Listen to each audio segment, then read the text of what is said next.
শুক্রবার ঠাকুরগাঁও শহরের মির্জা রুহুল আমিন অডিটোরিয়ামে ঢেউটিন চেক ও বরাদ্দপত্র বিতরণ অনুষ্ঠানে প্রধান অতিথি ছিলেন স্থানীয় সরকার মন্ত্রী ও বিএনপির মহাসচিব মির্জা ফখরুল ইসলাম আলমগীর।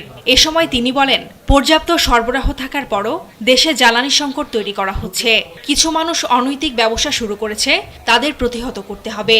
দুঃখজনকভাবে কিছু মানুষ এখানে একটা অনৈতিক ব্যবসা শুরু করেছে, যে ব্যবসাটা আমাদের জন্য, দেশের জন্য, জাতির জন্য ক্ষতিকর হয়ে যায়। সেই জন্য কোনো তেল বিক্রি করে ফায়দা না লুটতে পারে তার জন্য ব্যবস্থা করতে হবে।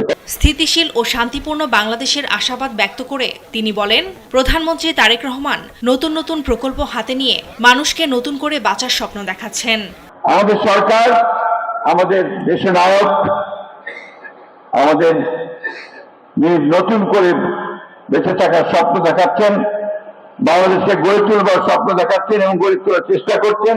অনুষ্ঠানে ঘূর্ণিঝড় ও শিলাবৃষ্টিতে ক্ষতিগ্রস্ত ৭১০টি পরিবারের মাঝে এক বান করে ঢেউটিন ও নগদ ৫,০০০ টাকা বিতরণ করেন মির্জা ফখরুল। এছাড়া বিভিন্ন সামাজিক ও ধর্মীয় প্রতিষ্ঠানের উন্নয়নের জন্য ২৯৪টি প্রকল্পের মাধ্যমে ১৪,৭০,০০,০০০ টাকার চেক বিতরণ করা হয়। এদিকে চট্টগ্রাম বিশ্ববিদ্যালয় ক্যাম্পাসে সরস্বতী জ্ঞান মন্দির উদ্বোধন করেন অর্থমন্ত্রী আমির খসরু মাহমুদ চৌধুরী। এ সময় তিনি বলেন, বিশ্ববিদ্যালয়গুলোতে যারা স্থিতিশীলতা নষ্ট করবে তারা যে দলেরই হোক ছাড় দেওয়া হবে না। স্থিতিশীলতা যদি না থাকে সামনের দিকে এগিয়ে যাওয়ার কোনো সুযোগ নেই। যারা স্থিতিশীলতা নষ্ট করবে তারা যেই হোক, এখানে আইনের চোখে কাউকে ছাড় দেওয়া হবে। বিশ্ববাজারের তুলনায় দেশের বাজারে জ্বালানি তেলের দাম সামান্য বাড়ানো হয়েছে বলেও মন্তব্য করেন আমির খসরু মাহমুদ চৌধুরী।